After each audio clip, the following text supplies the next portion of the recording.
या न्यूज बुलेटिनचे सहप्रायोजक आहेत गोकुळ.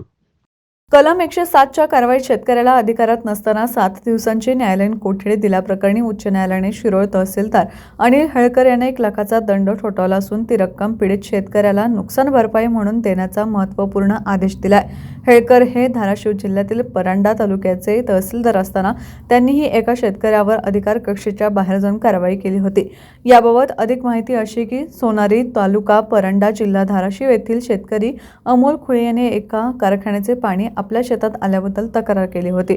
त्याच्या विरोधात पोलिसांनी अदाखलपात्र गुन्हे दाखल करून कलम 107 अंतर्गत कारवाईसाठी तत्कालीन परांडा तहसीलदार तथा न्यायदंडाधिकारी अनिल कुमार हेळकर यांच्याकडे प्रस्ताव दिला असता हेळकर यांनी कारणे दाखवा नोटीस न देता किंवा बॉन्ड न घेता आपल्या अधिकारात नसताना तहसीलदार अनिल हेळकर यांनी त्या शेतकऱ्याला 7 दिवसाची न्यायालयीन कोठडी सुनावली होती.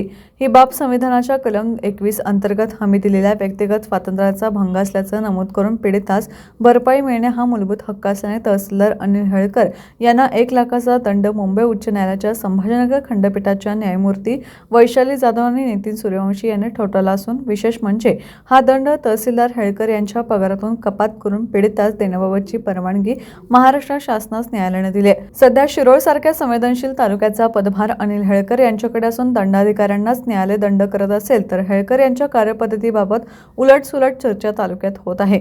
अनिल हेळकर हे शिरोळमध्ये आल्यापासून त्यांच्या कार्यपद्धतीवर अनेक प्रकरणात आक्षेप घेतले जात होते. आता हेळकर यांच्या कार्यपद्धतीमुळे दबलेले आणि अन्यायग्रस्त शेतकरी नागरिक मोठा उठाव करतील अशी चर्चा सुरू झाली आहे. टीव्ही नेक्स्ट साठी विनोद शिंगे.